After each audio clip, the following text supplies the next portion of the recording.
Well, Get Out is a fantastic movie. That's it. Yeah, We're done. that's it. We're done. Roll credits. You No. are listening to the Unironically Opinionated podcast. Thank you for joining us. Welcome to the Unironically Opinionated podcast, where me and my friend Max both discuss movies, TV shows, and video games we watch. Today we are talking about Jordan Peele and his three top movies. Yep, we're going over Get Out, Us, and Nope. Just real quick, we want to get out the spoiler warning. As far as Get Out and Us, we will be discussing spoilers for those freely. So if you haven't seen those, maybe go watch them first. Or if you don't care about spoilers, listen anyway.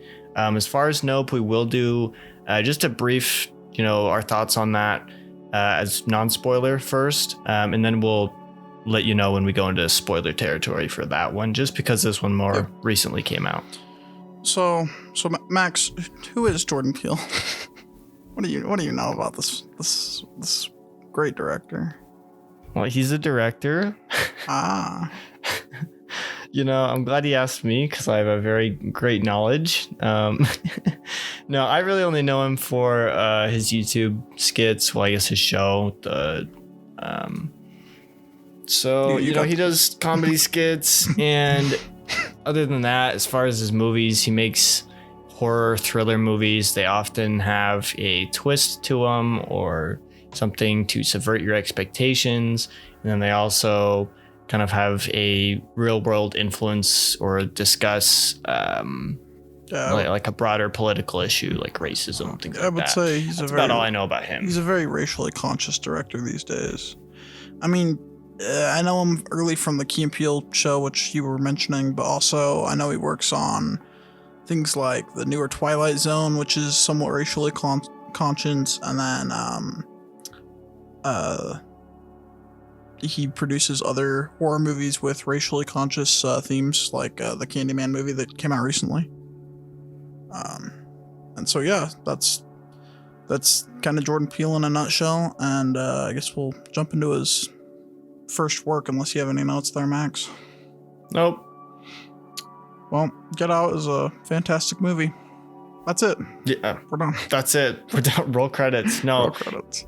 I thought it was really fun. I mean, I watched it with you guys, and some of it still went over my head because I'm sorry, but no, it's a good movie. I thought it was really fun. The twist was cool. You're what we call a profound thinker and pick up on subtle details.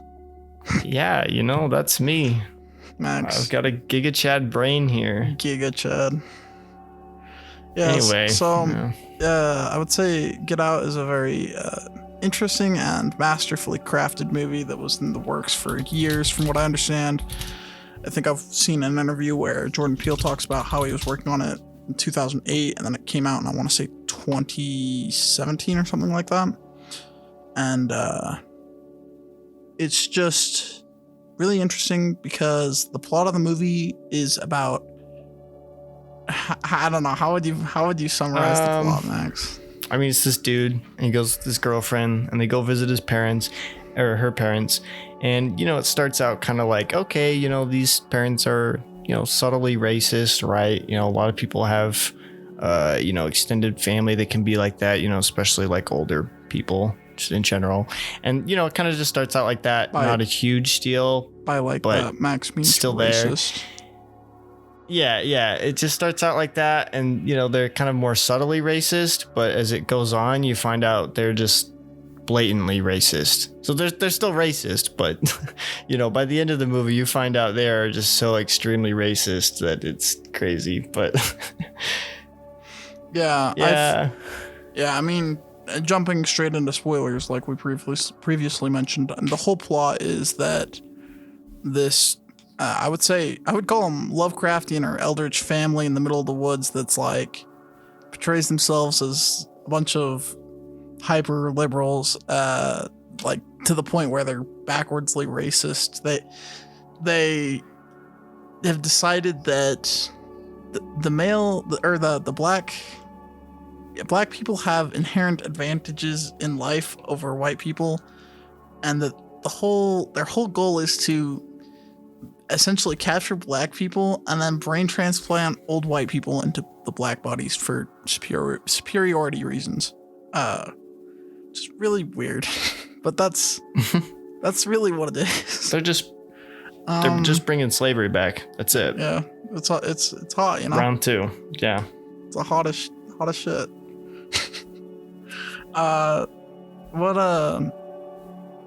What themes did you pick out of this, Max? Besides the obvious ones? I mean, do you think there's any, like... I guess I'll talk about how, like, when I saw it.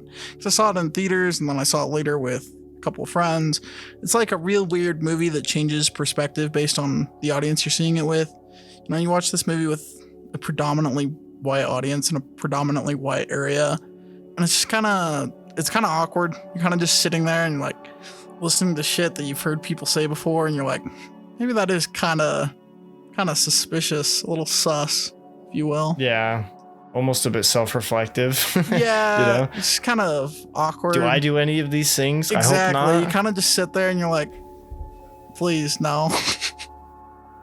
But at the same time, it's like, I don't know. We watched this one with our black friend, and it's interesting to watch it with him because it's just like a different layer of, now I really hope I didn't do it. But also, it's also interesting because there's like little things that both he's like shown me that like the symbolism of, and then like just inherently watching the movie a couple times, I picked up more symbolism through it. And I'm just curious, Max, how much symbolism did you pick up in this movie? Because there's a lot of it. Not a lot. Really just the blatantly obvious stuff. I've only seen it the one time with you guys anyway, so I should probably rewatch it. That would help a lot. Yeah, I mean, I think one of the easy to pick out ones is towards the end of the movie, there's this essentially sound like hypnotist cue that renders the main protagonist unconscious, and the way he gets away with it, you know, the black guy literally picks cotton out of a leather chair and then shoves it in his ears. It's like really on the head with the black guy picking the cotton, and it's just the little things like that are kind of just sprinkled through the whole movie, and it's just really. It's deep, you know. You have to have a 500 IQ to watch this. Not really. Apparently. Not really though. I guess I have a question for you. Okay. So, kind of speaking on these type of, you know, deeper meanings to it. There was that alternate ending. So at the end, you know, we have the cop lights go off, and you're really worried for him for a minute, but it turns out to be his friend, and it ends up being a good ending. He's safe.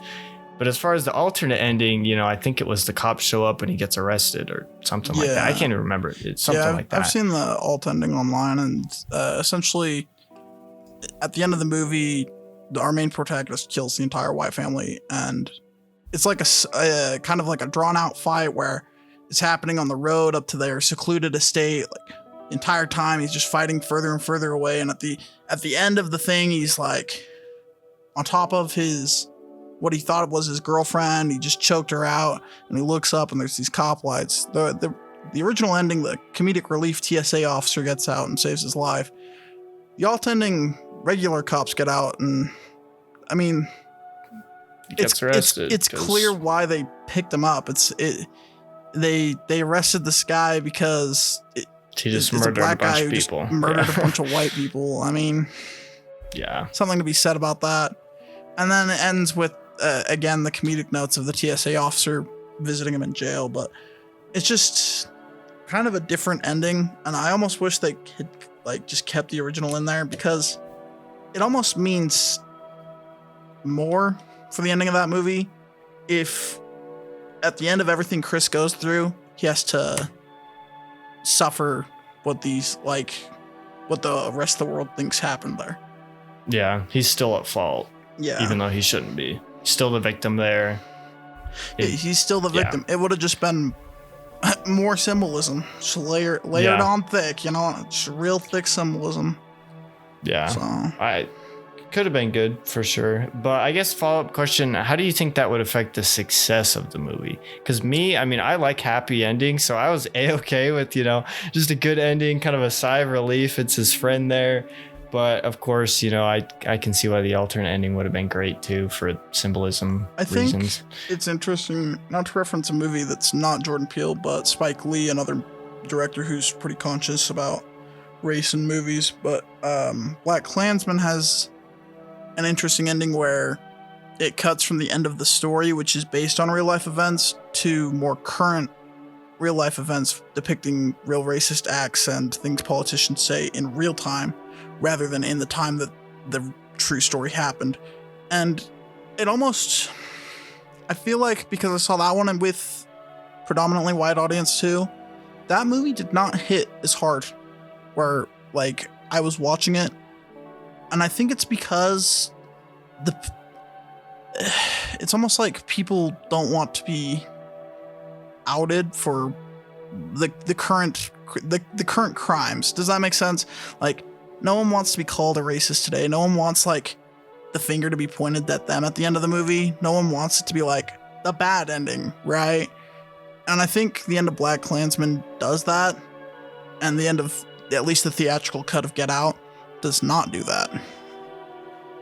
It kind of just says, and everything's okay. Yeah. That's actually something I really liked about Black Klansman. That shocked me when that happened. I mean, I think you were watching it with me. You probably saw the look on my face as my mind was like blown. I was like, wow, that's amazing how they just connected that to, modern racism. And that's a scene I've actually gone back and rewatched too. I was like, that one's nuts. And pretty blown away by that. It's weird because do you think, I guess, I'll make it political, ready? Making it political. Do you think if you're, I don't want to say it too harshly, but if you're like deep in the racism is ended propaganda, right? And you watch the end of Get Out and you watch the end of Black Klansman, which one are you more willing to open-mindedly take away messages from? Yeah, that's a really good point. Because I feel like at the end of Black Klansman, they're showing race riots. They're showing the current president responding to this stuff, and it's like, oh no. But at the end of Get Out, it's not that. It's just like this personal level of, he's killed the bad guys. He killed the bad guys. That's what it's almost like, as an audience, do we deserve to feel closure for this?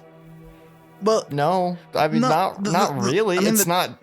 We didn't solve racism. It's not done. No, of course not. But the audience. But then again, it's just a movie. It's like the general audience that goes to these movies just wants to feel good. They don't want to feel like they're the villains. They don't want to feel like there's current villainy. At the end of Get Out, the bad guy's died and he gets picked up by his TSA friend. At the end of Black Klansman, there's still problems. There's still problems. Yeah, it's so.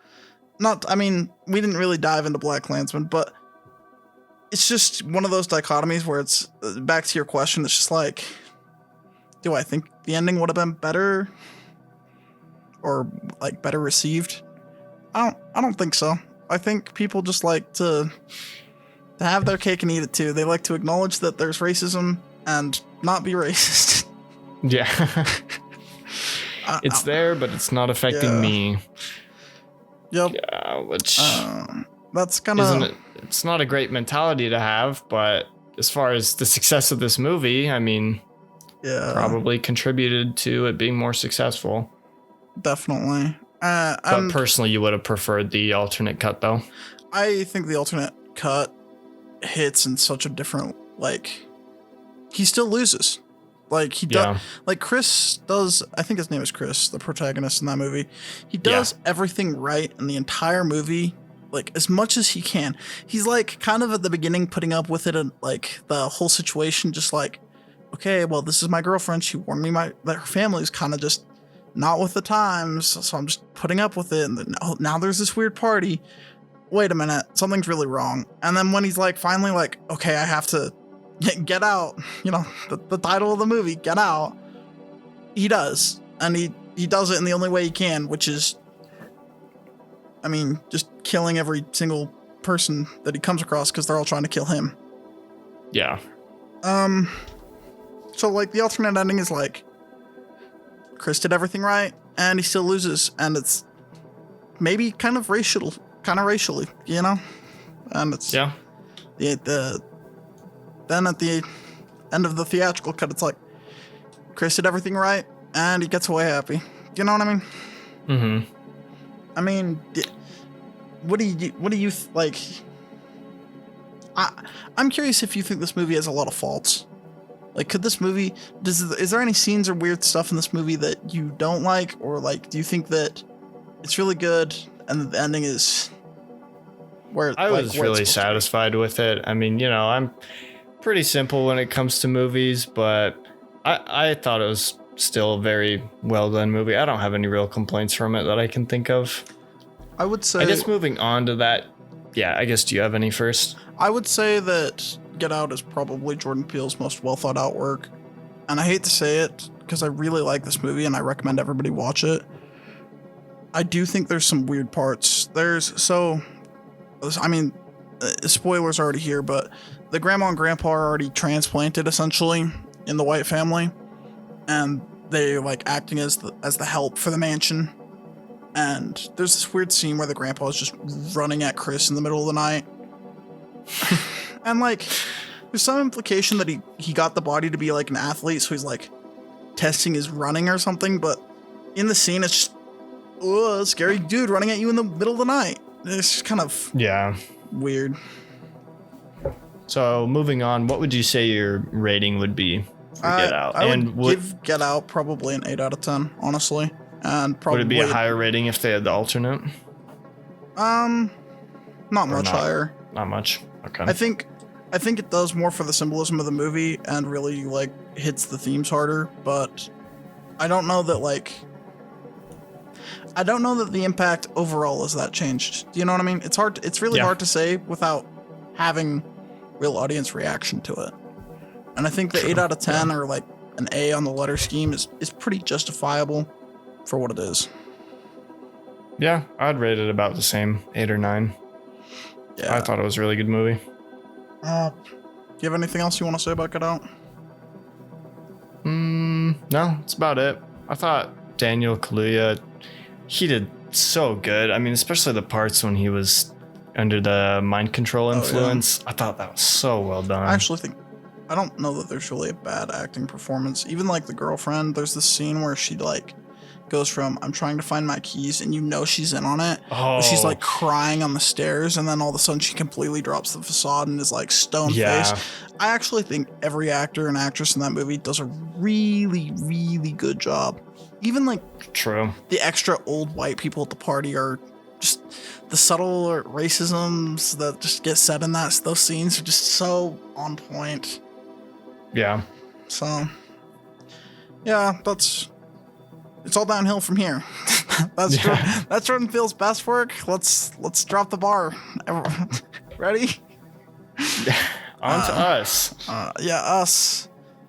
I've seen Us twice, I think, and it's been a long time. Okay, you might have a better understanding of the plot than I would. How would you describe the plot of Us? Oh, I was gonna ask you to do it because you've seen it more recently, but it's okay. Us is a weird movie about a family, and Max, you're gonna have to correct me. But I think they're like a somewhat nuclear family. There's like a mom, a dad, and then like a daughter and a son, right? Yep. And they're like going on vacation to like this, it's like a boathouse or something, right? Yeah.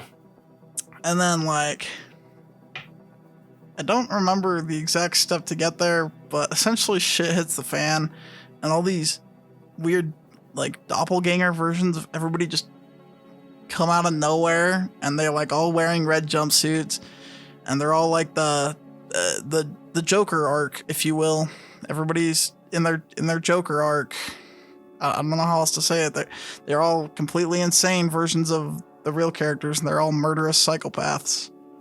And then there's like a much deeper plot line with the mom having swapped the duplicator, like the duplicated version of herself, very young. And I guess that's like like the duplicate mom is intelligent, and then we figure out that that's the original mom, and that the duplicate mom is the one in the family or something.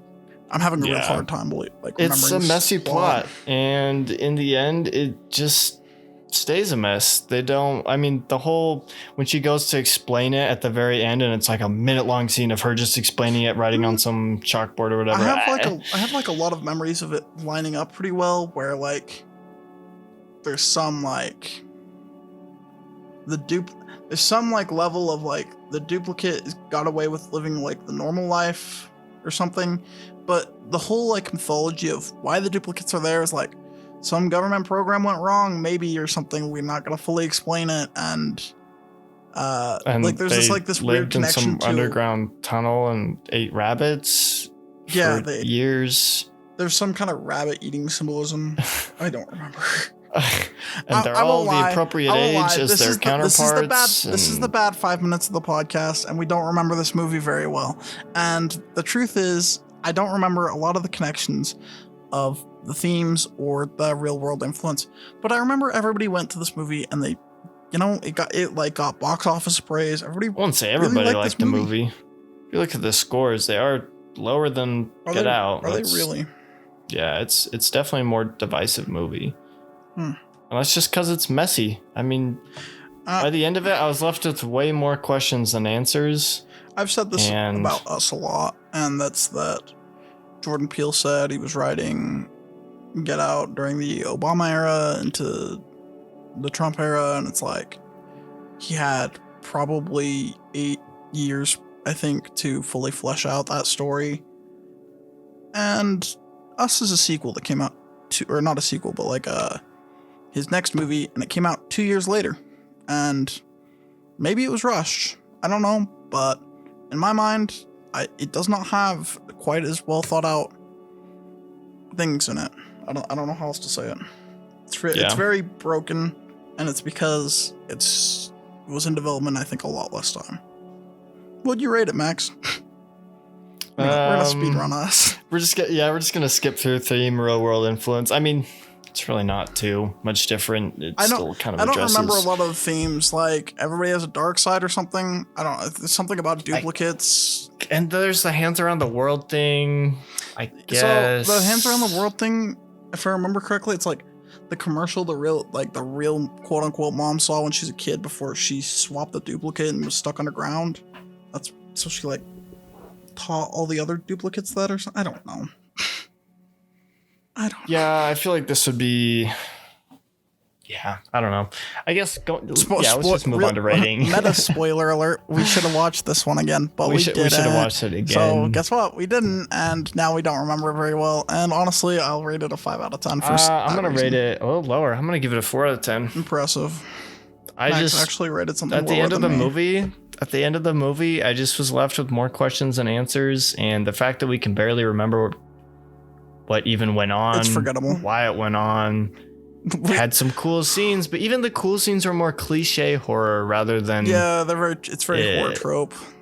Yeah, which I would kind of hope more from, the guy that made Get Out. But yeah, I think that's kind of it. It's Get Out. You saw how long we talked about Get Out and the connections to other movies, other real life things, other crazy symbolisms that are in Get Out that all stack. I don't remember Us. Yeah, it's just that's quite just frankly, we don't need to. We can move on. Yeah, skip.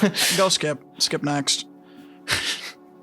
So, having said that, going back to Us for one last note, I don't think it's the actor's fault. If I remember right, I remember really good performances in that movie.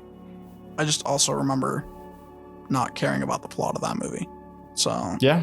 Just a side note. No blame on the. I guess I've got another question for you on that one. Would you say it's salvageable at all? Is there anything you could change about it that could fix the movie without changing too much? I mean, define change and fix and how long I have. The movie. Would you add more to the background about how the scientists made clones of these people? I don't fully understand, I guess, the quote unquote lore, right? If I had a glimpse into Jordan Peele's overarching image, I guess I do, because there's a weird interview with Us about, he's like, he said something like, I came up with this movie because I had this crazy idea that you're on a subway station and you look across the way and you see your duplicate and they give you a really creepy smile and then the train shows up and then leaves and the duplicate's gone. And then I thought to myself, or like, I guess somebody I know said they were like, that sounds exactly like a Jordan Peele sketch. Like from Key and Peele, like a comedy sketch. So I'm just like, yeah, of course. So having said all that about us, I mean, I don't know what to fix about it. It's this weird situation where maybe if Jordan Peele, who had the vision for the story, had more time, maybe it could have been fixed in writing. But a lot of the plot just doesn't work. And I don't know what changes I would make to fix it. Mostly because I don't remember the plot that well. I think it would have been cool if they expanded the lore a bit. But then again, if they did that, would it kind of detract from the mystery of the movie? Like, is that something he's trying to... Is he doing that on purpose? Or is he doing it because he just doesn't feel like explaining the background? I feel like the main point was revealing that the mom got swapped as a child in a carnival. And yeah. I don't know how to make that work. Okay, so it's not really salvageable then. All right. Okay, we can move on now. Yeah. I guess, Nope. To Nope. Am I right? To Nope. Yes. Nope, the movie. Yes, Nope. Yes. Nope. All right, this is our non-spoilery section, so don't leave yet if you haven't seen this one. We'll do this part real quick. The fake IMDb version of this movie is that there is this family that breeds horses for Hollywood out in the desert, and then some really weird stuff starts happening on their desert ranch. And that's it. That's all we can give away without... We really can't discuss this movie without going into spoilers. I would say that the mystery aspect of this movie is really good, and that they did a very good job of keeping the twist under wraps.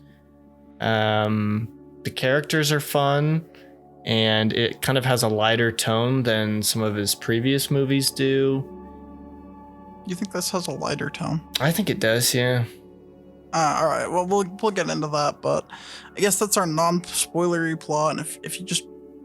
I think it's a fun movie. It's better than Us, not as good as Get Out. Yeah, probably that. I would say this movie's a lot better and a lot more memorable than Us was, but at the same time, it's not a movie I'm eager to return to. You want to quick rate this one, or do you just want to tell the audience to come back later? Yeah, we'll do a quick... Well, no, we probably shouldn't, because I want to go into spoilers first. Okay, well, this is the real spoiler warning for the newest Jordan Peele movie. If you don't like this, then not sorry. Yep, just turn it off. I did the non-spoiler plot. You can do the... So, yeah, plot. spoilery plot starts out real mysterious. His grandpa just dies because some penny smacks him in the head. Or maybe it was a quarter. Quarter smacks him in the head from the sky. Really scary. There's, some weird stuff going on in this ranch out in the middle of nowhere. And then there's also this, what would you call it? Kind of like a broken down theme park. I wouldn't say broken down, but it's not. It's like a Hollywood. Just a weird touristy attraction. It's like a D tier garbage attraction for some old TV shows that were in where this old child actor is just keeping it going because money. Yeah, pretty much. And throughout the course of the film, we see that said child actor's traumatic backstory about how he was a child actor on a show, and it started a monkey. The monkey got triggered by something and ended up straight up murdering. Full-grown chimpanzee death machine. Full-grown chimpanzee death machine. This was honestly the scariest part of the movie, was the chimpanzee scenes. I mean, he just goes quite literally ape mode on these people. He goes ape shit. Yeah, he goes crazy on them, and he murders all of them except for the kid. And the creepiest part of all is he gives the kid a fist bump afterwards. Yeah, we love fist bumps. It's covered in blood, terrifying. It's almost like a anti-ET moment. And it's totally an anti-ET moment. It's scary. And then so I guess moving on, the family that owns the horses, they spot a cloud that isn't moving, and the main character, if I can remember his name. We'll just do the quick version of this. Yeah, there's a UFO, and the UFO is not a UFO. It's a wild animal, but also a UFO. There's no aliens piloting this thing. It's a vicious animal, and the child actor's feeding it horses because he thinks, I don't know, he can get away with it or something, and the family has to take it on, but they also want to get footage of it because they're Hollywood people. I don't know. Yeah, money. That's the quickest. I think that's the quickest version of that. Yeah. It also stars Daniel. How do you say his name? Kaluuya. Daniel. Yeah. Yeah. So, stars him again. Yeah, and I don't remember his sister's actress name, but I think she's kind of the real star of this. Keke Palmer. Yeah. Keke Palmer. Yeah, she did great too. And and Glenn Best from The Buy Walking man, Dead, whatever his name was.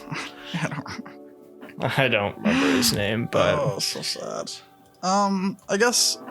How do you feel about the kid? I feel like this movie has, I don't want to say far more well-defined characters, but the characters in this movie aren't, unlike the last review where I said the Avatar characters were caricatures, these characters, there's almost no character that feels like it doesn't have like a longer history. Does that make sense? Yeah. Like there's a lot of implication, like, oh, Keke Palmer's character she's like kind of the, I don't want to do this child in the family. She's always on her Sigma grind set. She's out there trying to hustle, and she doesn't want to do the horses. But at the same time, she doesn't want to sell them, right?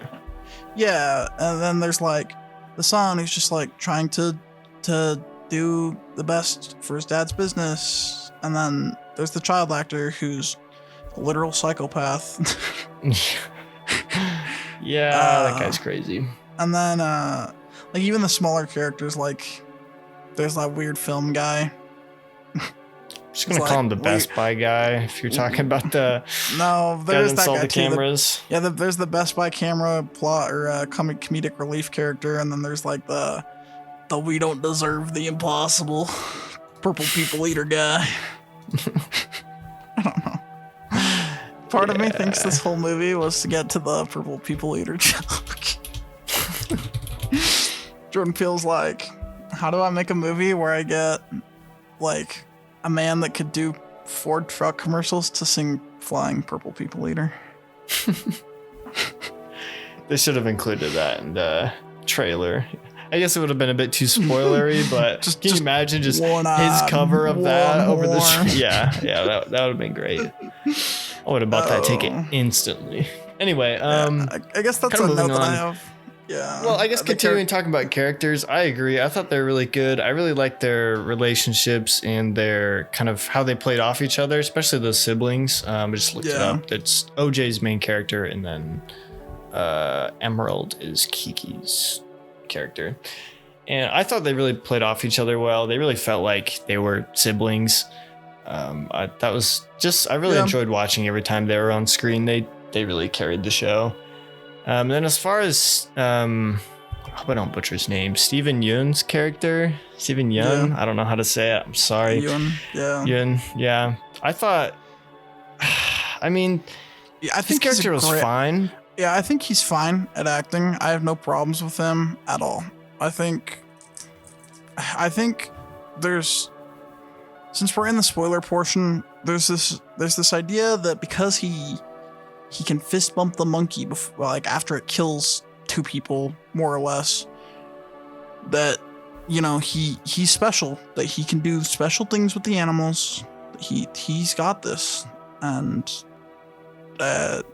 some of it's just kind of, I guess we just chalk it up. He's a psychopath. Yeah. Or I guess he's just too traumatized.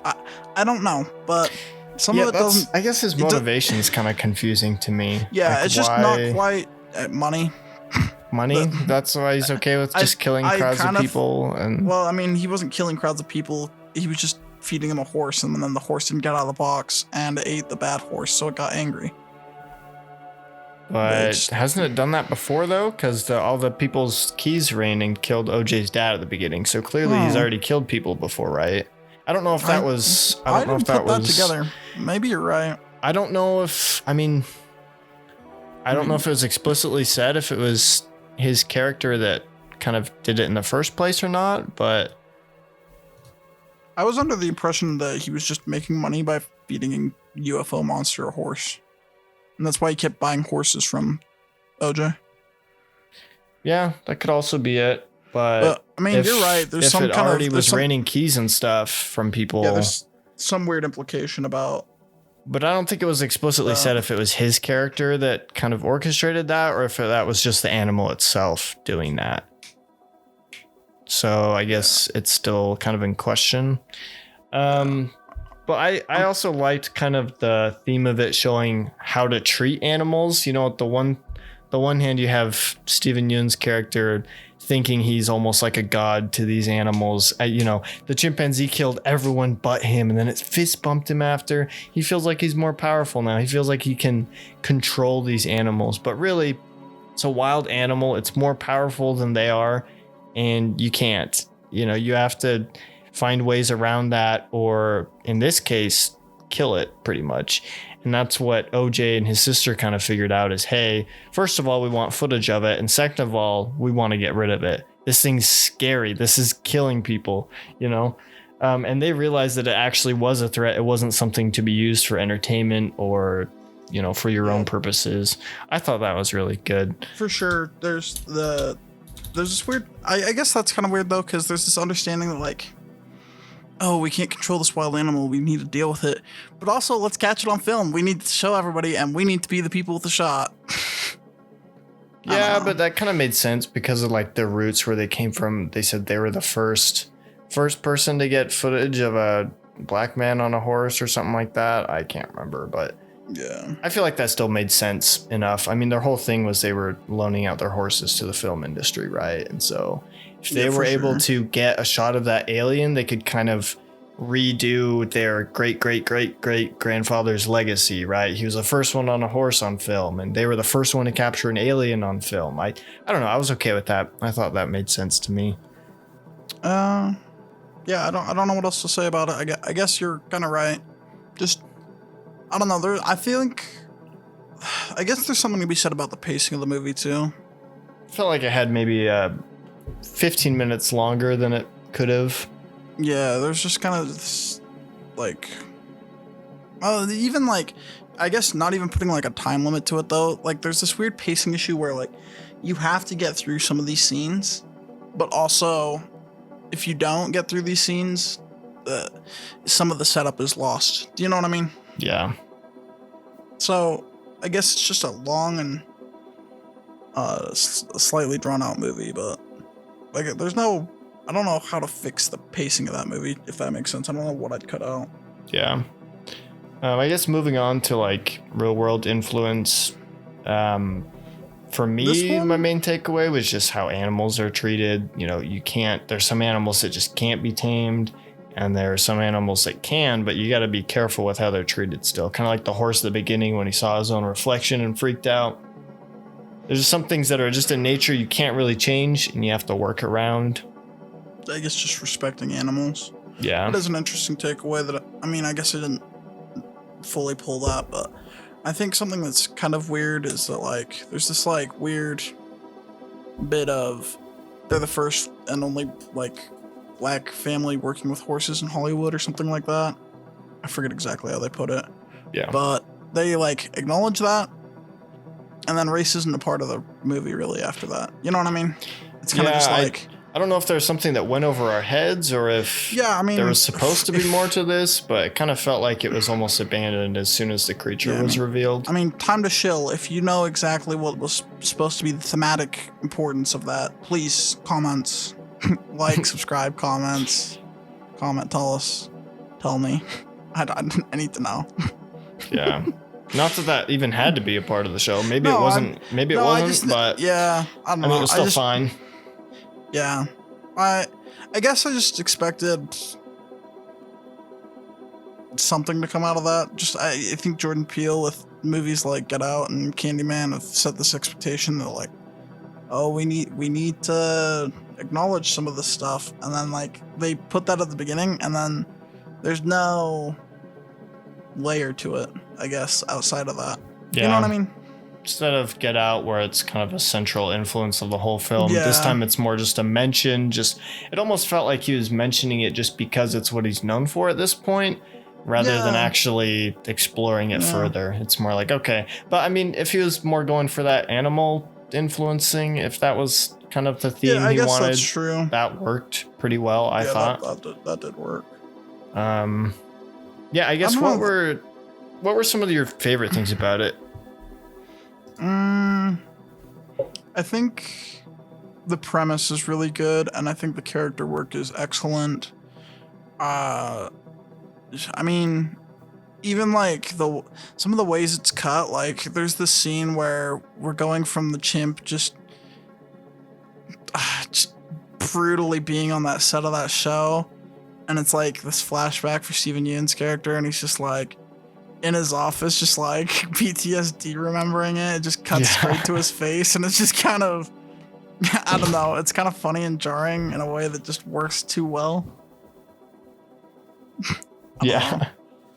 I mean, I'm not gonna, he's not a bad, like, Jordan Peele's not a bad director, and so I guess it's to be expected that the cuts are good, right? So there's some, like, I guess that's a real strength to it, is like, it's put together very competently. There's nothing that's like, why are we jumping over here? I don't understand. Like, this movie's very linear, and even the flashbacks are set up in a almost linear way, and it doesn't give you too much, and it keeps the suspense running the whole way. In fact, I would say suspense is probably this movie's strongest suit.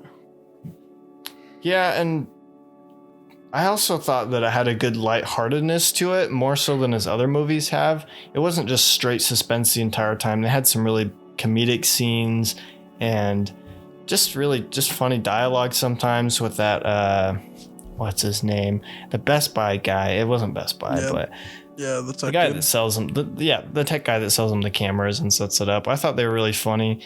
But he did a good job of balancing that comedy and more humorous scenes with the horror thriller scenes. They did a real good job bouncing back and forth between those. And also I had some of my favorite horror scenes too, like when it was like raining blood on that house. That was that was scary. It's terrifying. And there was how do they hide from that, you know? I mean, I don't know. The scene within the UFO was freaky. Like when the people get sucked up.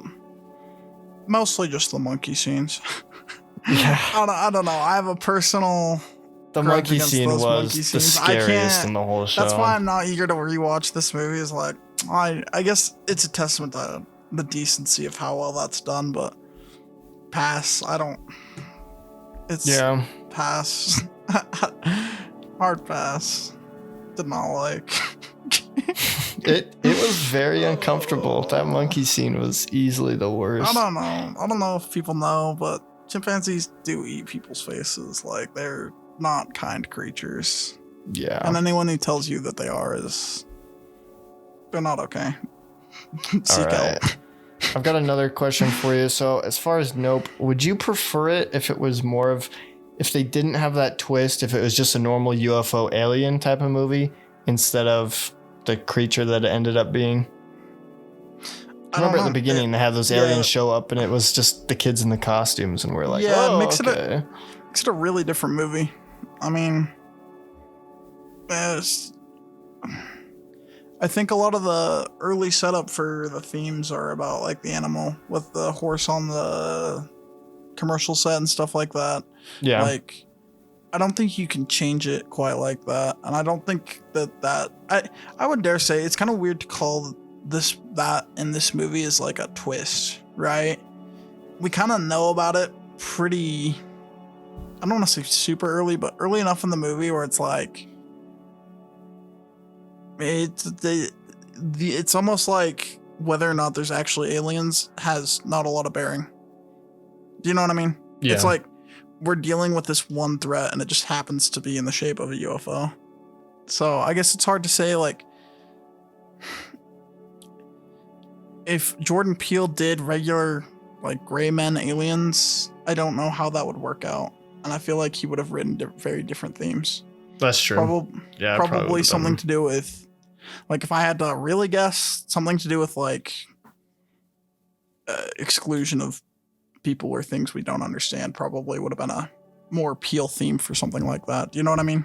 Yeah. Do you think that would have been a more interesting premise rather than kind of how we treat animals? Probably not. I don't know. It's like hard to change the plot of the whole movie and then like speculate about how that plot would have turned out. Do you know what I mean? Yeah. It's like for sure there's something to be said about, like, there's definitely a very interesting choice in that the alien is just the UFO. It is just an animal and it's here to eat. There's nothing deeper. There's no other civilization trying to figure it out. This thing is just a predator and it's found its hunting ground. Yeah. For me, I was almost at first disappointed that it wasn't just a typical UFO. I mean, I would have expected there to be a twist anyway, just because it's Jordan Peele, but I thought it would have been cool to see UFO aliens kind of more traditional, just to see how he would have handled that. But I mean, you know, as I've thought about it and seen how the parallels with how they treat animals, all that, you know, throughout the show, I think that really improved how I thought about it afterwards. Because initially I was just kind of like in shock, like, oh, it's just a big alien animal. Okay. But I expected it to be a UFO. I thought this would be sci-fi, you know? What did you think of the monster design, actually? Because I've heard a variety of opinions about when the UFO unfolds into its weirder form. A lot of criticism of like, lol, it's ugly, we hate it. Yeah, I think he was trying to go with more of a, I could see that being like a deep sea creature type of design. So it definitely still felt somewhat natural in that way. I mean, if you put that thing underwater, it looks normal, right? I mean, it looks like a jellyfish or something weird, right? I could see it blending in. I think maybe it just looks stranger, just the fact that it's flying in above ground rather than in water. I think the main issue with this creature design, it's fine as the UFO shape because it kind of just works on the stereotype of what a UFO shape is. I think when it unfolds, they're like going for like the alien life is so incomprehensible we don't understand how it works. Because before it's like people are getting sucked through the digestive tract of this weird alien, and then when it opens up, you're like, where the hell is like the eating people thing? Like where what is it eating? Like where does that go? Do you know what I mean? Like there's something like about like they went with we don't understand how this alien works, and so neither do you. Do you know what I mean? Yeah. And it's kind of this weird, like, Lovecraftian, if you describe something as unimaginable, how do you put that on film? Yeah. So, I think that's kind of the problem with that alien design and why so many people just really don't like it. So you think it'd be better if it just stayed the UFO shape? In a lot of ways, yeah. I think if it would have had some... like, I don't mind like this weird square eye, but I think if it would have just like had like some opening where it showed the weird square eye and it looked back and forth to the characters at the end and it just stayed the UFO thing, it could have worked better only because it wouldn't have been like so many like casual audience members like looking at that and being like, this thing looks stupid now. Yeah. So... Not that it really looks stupid, but I think there's a lot of that sentiment going around. Yeah, it's just so very different looking and hard to even remember. It's not just one simple shape we can remember like a UFO like we thought it would be. It's like, what is it? It's like multiple butterfly kites tied together. Almost? Kites? Yeah, I don't know. It was definitely less memorable. I think one thing that you kind of reminded me of was kind of like Us. Our main problem with it was, or at least one of our problems with it, was the lack of backstory for it. But I thought Nope handled that a lot better, where, yeah, we don't know this alien, we don't know what it is or where it came from, but the fact that it can hide as a cloud and it is in the middle of nowhere, at least that makes sense why no one's ever heard of this thing. There's no exploration of that. That's the weird part about Us versus this is Us, we go into the underground, we're like, oh, that's where these people are from, but we don't really understand why they're down here. They just are down here, and there's people, and they eat rabbits. Where do they get their rabbit? Who did this? Do you know what I mean? Yeah. In Us, there's no exploration of where this alien comes from. It's not relevant to the story. No one asks that question, and no one explores it, right? It's like... I just thought it was handled better as well, though. Like, it's not leaving me asking those questions. I don't really care, It's an animal, it can hide, it's in the middle of nowhere. That totally makes sense why no one's heard of it or seen it before. And it, it has its territory, right? Well, it just kind of stays there and eats people. I get that. Even if it just recently shown up, like in the story, and we didn't get some galactic origin to it, it doesn't hurt the plot of this movie, because like I said, it doesn't matter for the plot of this movie. Yeah. Like, part of the weird thing about Us is like, there's all these, they do it, the Hands Across America imply at the end of Us, like, this is, they've chain linked literally across America, right? That's a lot of people, and there's like, somebody had to, like, I guess make all these duplicates, or if these duplicates existed, like, there's some exploration of, like, we went down and we saw their home. Do you know what I mean? Like, there's some kind of lore here that we're missing. Do you know what I mean? Yeah. And there's no need for that lore to be asked for in this movie, because it's just an animal. It's just here to be the antagonistic beast for the plot of this movie. And the other movie, part of the mystery of where these duplicates are coming from is part of that movie. Does that make sense? Mm-hmm. Like, the characters are asking where these duplicates are coming from. The characters in Nope aren't asking where this alien's coming from. Yeah. So I guess moving on, what would you rate it? This one's probably more like a high 6, low 7. Probably like a B plus, maybe. I mean, it's like I said, I don't have like too many complaints about this movie. I guess maybe I had too high of expectations, maybe because of things like Get Out, but it's just, I don't know where it's really lacking outside of a little bit of pacing and I don't know. Yeah, I feel the same way. I think I'd rate it honestly about the same as well. I kind of hate that our ratings are so similar, but that's how I feel about it. I mean, it's a movie that was fun to watch one time, but I don't really feel a need to watch it again, and it's not one that's going to stick with me very long, but it was fun. It was still well done. All right, I have a question for you. Okay. People who don't like the racial aspects of Get Out, people that like, that's a turnoff for, you think Nope is a much better movie for them? Yeah. Like we said, they mentioned it at the beginning and don't really go into that much at all. That, or it just went over our heads. And if it went over our heads, it'll if that's definitely the case, go over theirs. Is Nope actually a better movie? For that crowd? I guess in general. In general? No. That's part of what made Get Out such a good movie, was the racial themes. Yeah, for sure. So, not that Nope needed that at all, but... Yeah, it didn't really. I just think that there's a bit of expectation going into it with that, and then there's like I said, some of the pacing issues for Nope are kind of present. Yeah. Feels like you kind of get to this climax of like blood raining on the house, and then that ends and you're like, oh, we're not done with this movie yet. You know what I mean? Yeah. So, I feel like that's really where that went. But so, I guess kind of following up on, you said, expectations, we kind of expect something from Peele now. We expect it to have a deeper meaning, maybe some sort of twist to it, or address some issue in society.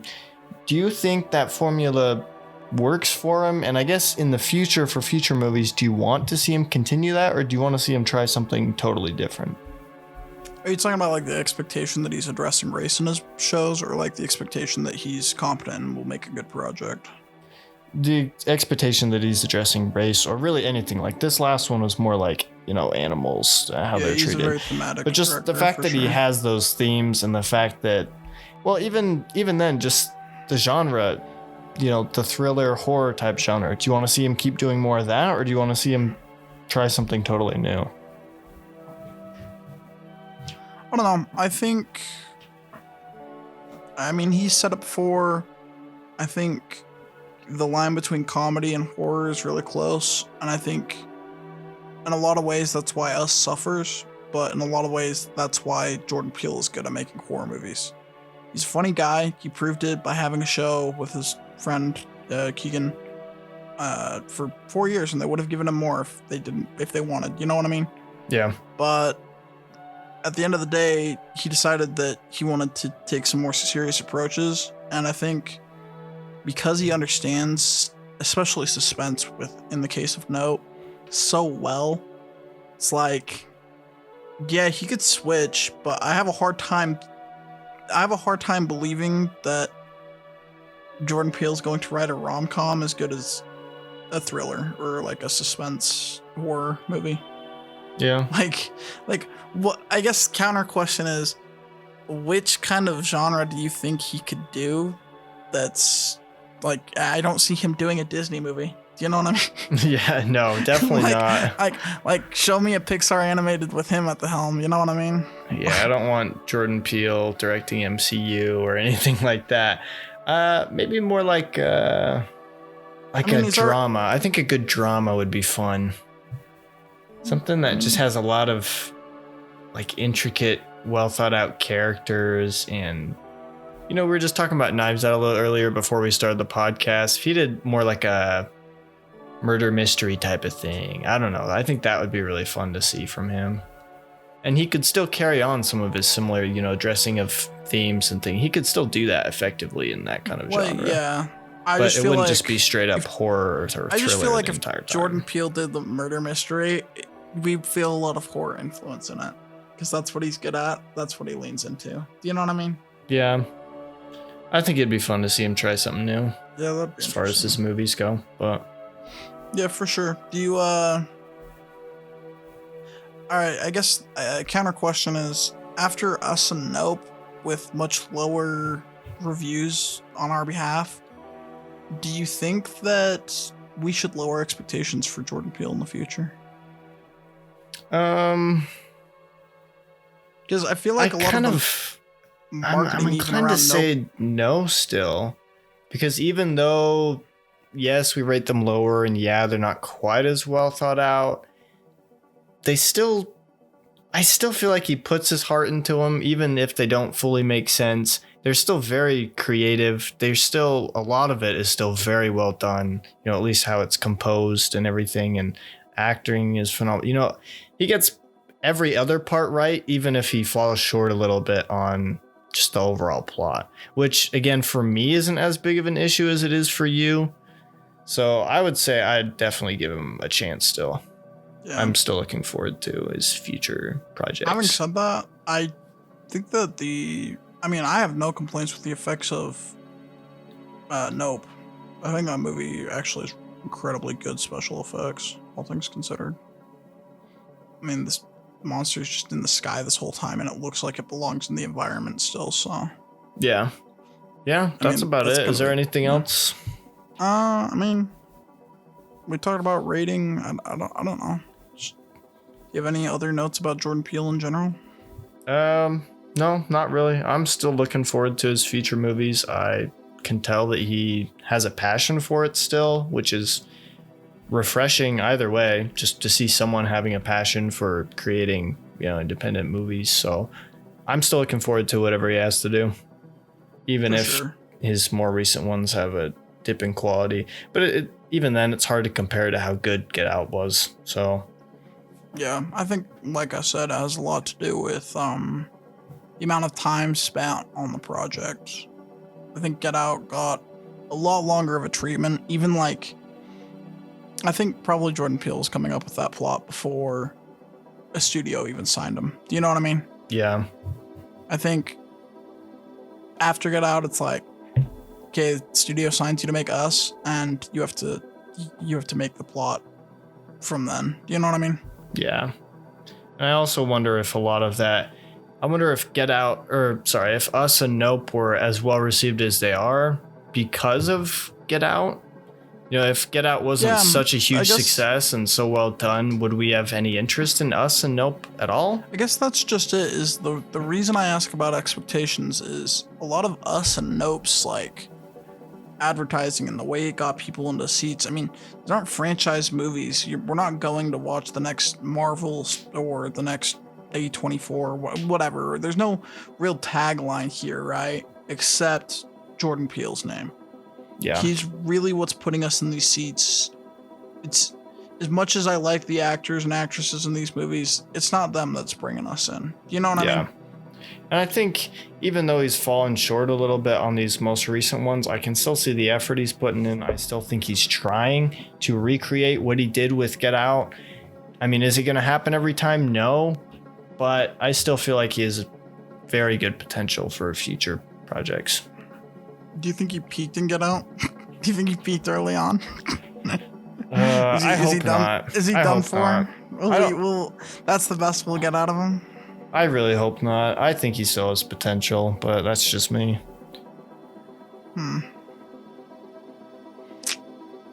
Yeah, I don't have much else to say about him. I guess that's about it. Cool. We can call it good. We can talk about Get Out for like 30 minutes, and we could talk about the other two for like 10 5 or minutes 15 each, minutes apart. Yeah, especially Us. Movie's not that good. Maybe lower than what I rated it. I'd have to watch it again for sure. But yeah, I guess the forgettableness is a testament to the quality. True. But well, cool. If you like this podcast, hit subscribe. If you didn't, don't. Have a good one. Just actually sub anyways. Sub anyways. You don't like it? Sub anyways. That was a bad advertisement. Max is bad at doing this.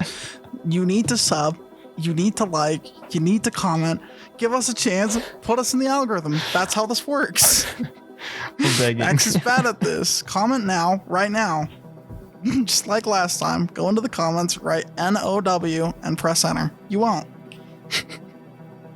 All right. Max is a bad shill confirmed. All right. Goodbye, everyone. Bye.